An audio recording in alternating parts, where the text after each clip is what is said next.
So now we've moved on to Unit 2 from Unit 1. And what we do in this unit is we try to redefine the meaning of apocalypse. And what I mean by that is we're looking at events that happened in 1945, specifically the dropping of the atomic bomb on Hiroshima. And if I had to sum up what this unit is about, I would say the following.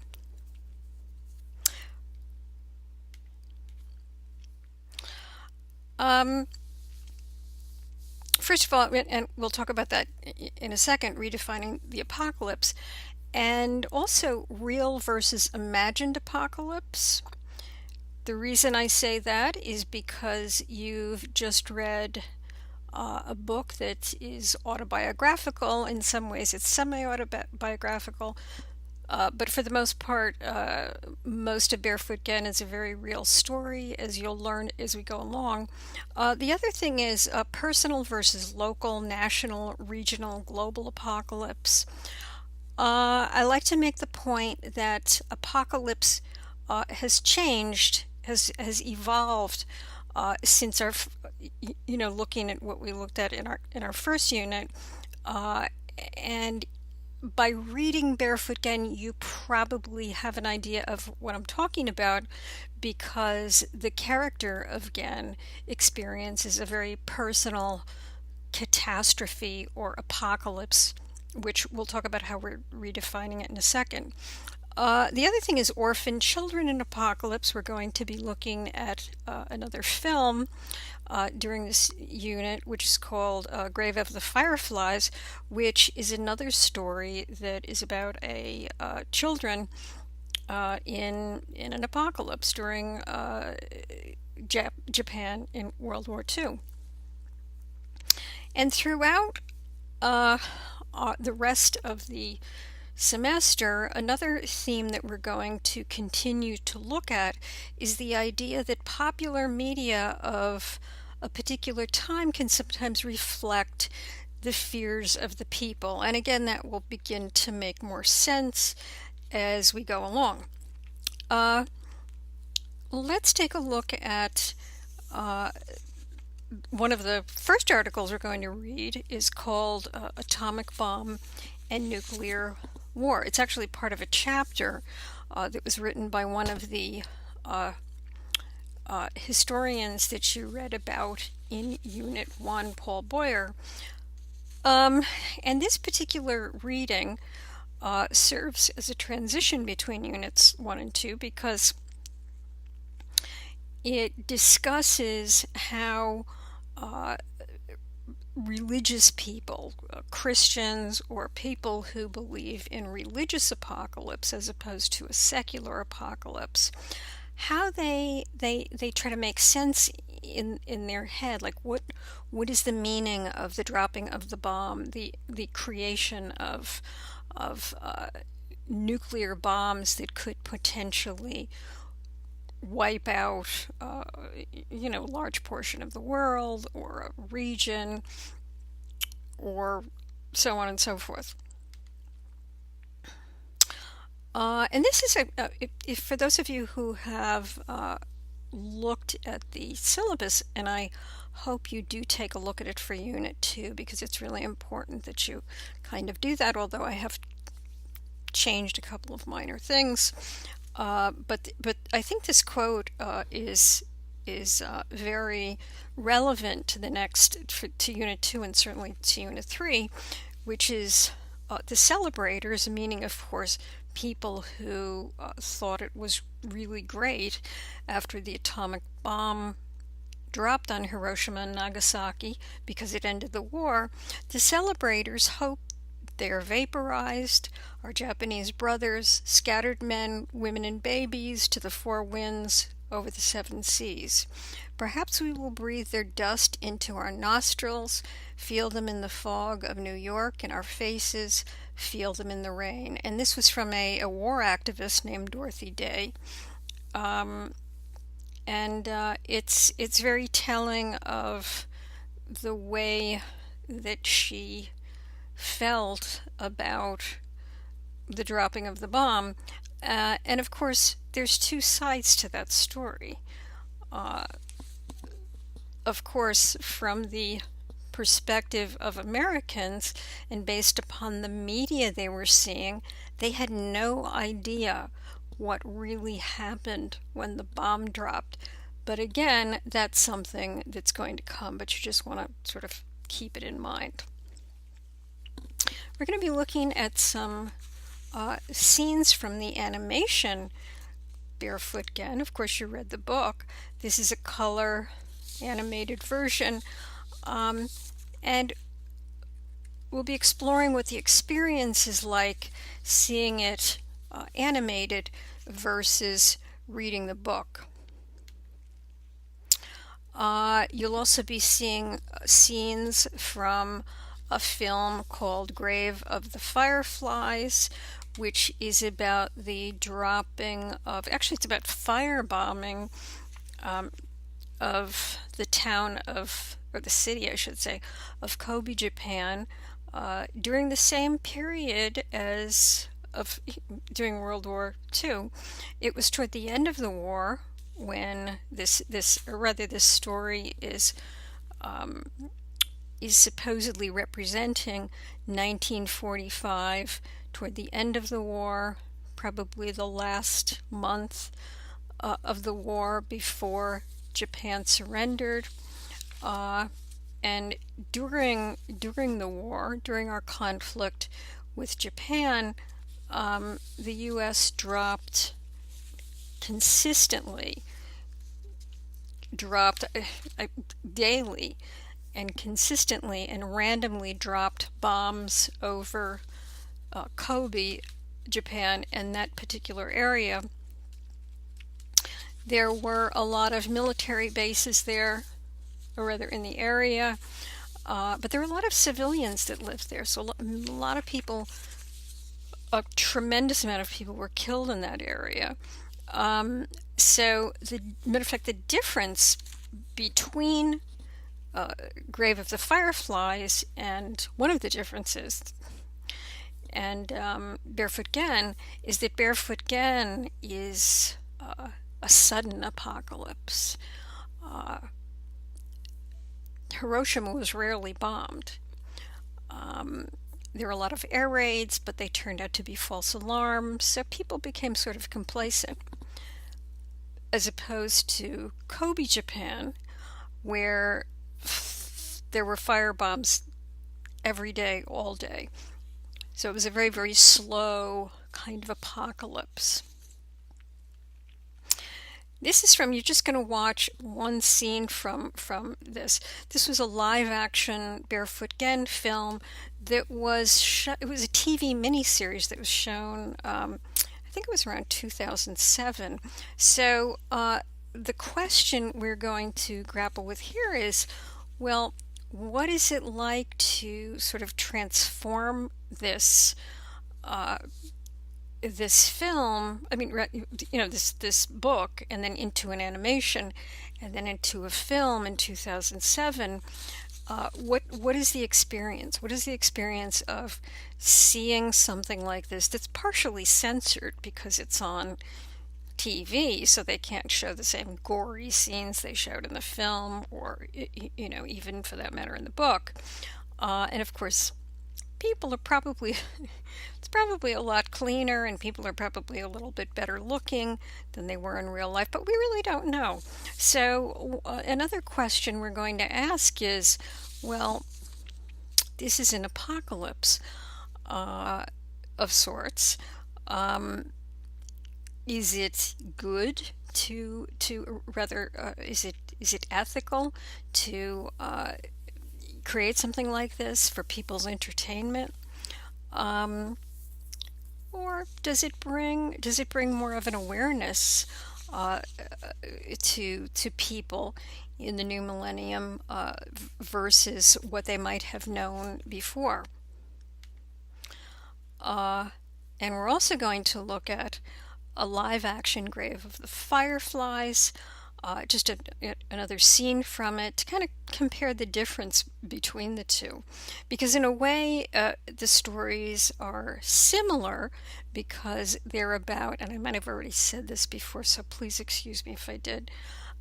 It's about a young boy who is forced to do things that adults usually do because he's become orphaned. He's in a slowly decaying world that's falling apart, and he's responsible for his little sister who's like a toddler.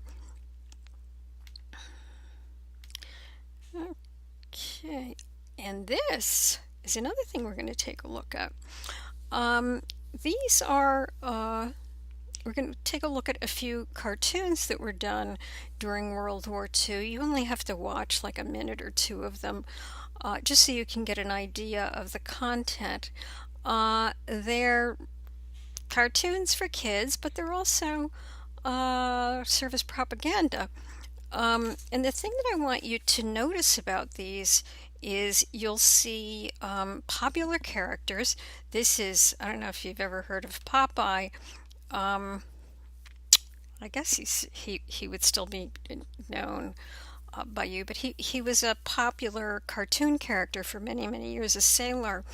And this particular frame is taken from a cartoon that's about Popeye is out on the sea, and these Japanese people come by, and they basically, saying they want peace, but they're going to trick him, and of course they're completely ugly. They're stereotypes.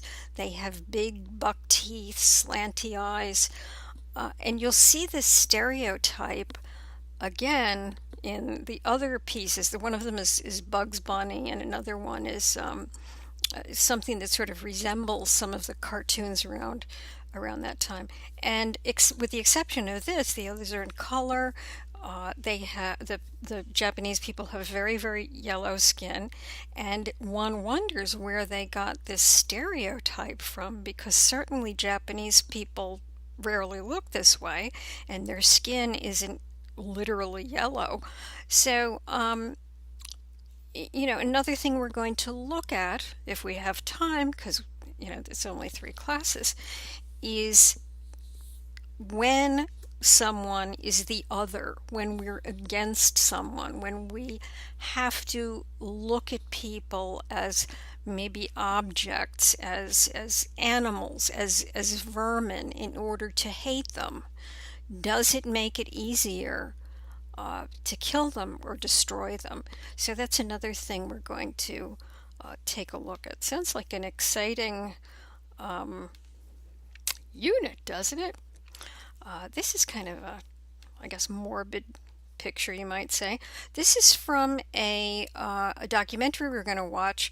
Really, it's the only film you're going to watch in its entirety in this unit. It's called White Light, Black Rain. It was, trying to think. I'm not using my notes, so I'm doing this off the top of my head. It's an HBO film. It was released in I believe 2007, around the anniversary, one of the anniversaries of Hiroshima and Nagasaki.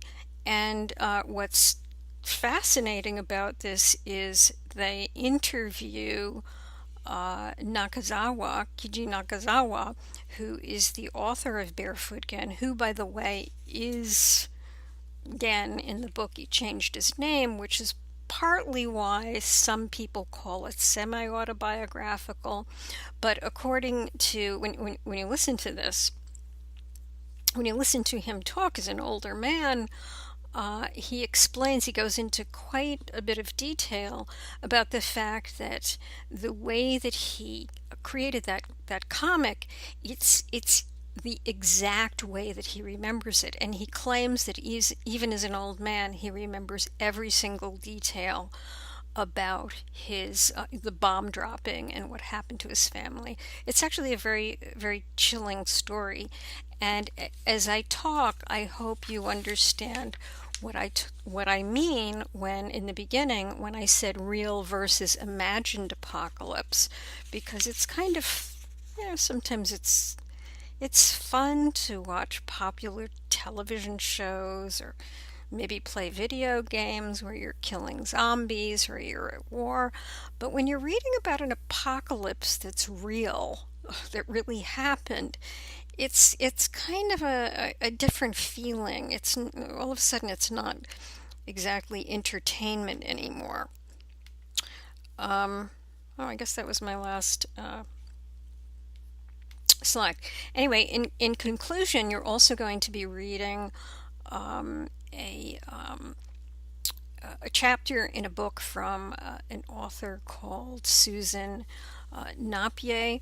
The name of the article is Barefoot Gen, Grave of the Fireflies and Victims History.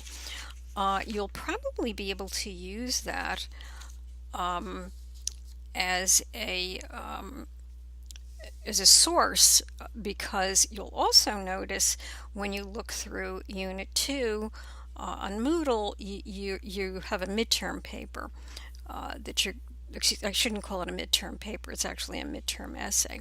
But anyway, in Napier's chapter that you're going to read, she also talks about the idea, which I also mentioned in the beginning when I said I was synopsizing the chapter, the idea of popular media of the time can sometimes reflect the fears of the people. She talks a little bit about things like Godzilla in the article, or rather the chapter that you're going to read. And of course, Godzilla was this giant sea monster who was, or rather, he was a giant ancient sea monster who was rebooted to life from nuclear radiation, presumably from Hiroshima and Nagasaki, although they don't say that in the, Godzilla films of the 50s and the late 40s. And Godzilla spews what they call atomic breath. It's like radioactive and radioactive fire, and it poisons and burns his victims. So Susan Napier talks about the fact that Godzilla is a nuclear metaphor during that period of time because it was never discussed after it happened. In conclusion, I will let you read the rest of the material on Moodle, and certainly if you have any questions, all you have to do is email me. There will also be a discussion, which you can probably start like in the middle class, in terms of, it's like classes 4, 5, and 6, so probably around class 5. Again, you'll have until next Wednesday to finish it, and I hope you enjoy it. I'd just like to also say that going back to the title of this section, which is Redefining of the Apocalypse, just to explain what the concept is here, is that after the creation of the atomic bomb, all of a sudden we have the idea of secular apocalypse, not just religious apocalypse, because now man has a way to destroy mankind which he didn't have before. Only God had that. So man essentially is playing God. He's substituting God because all of a sudden he has this tremendous power. Now, this is not to say that everyone felt this way. It's just that you never, before this time, you never really saw anything so powerful, or I should say mankind never saw anything so powerful before. So, of course, as you'll read about in the chapter that's called Atomic Bomb and Nuclear War, of course, there were Christians who interpreted differently, but Science changed things. Science and technology changed the way we think, and that's why I call it a redefining of the apocalypse. The other thing I'd like to say in conclusion is that I apologize for my typo in one of the prezzies, which would take me probably hours to go back and fix. I think I spelled animation as amination. So, pardon my dyslexia, and see you later.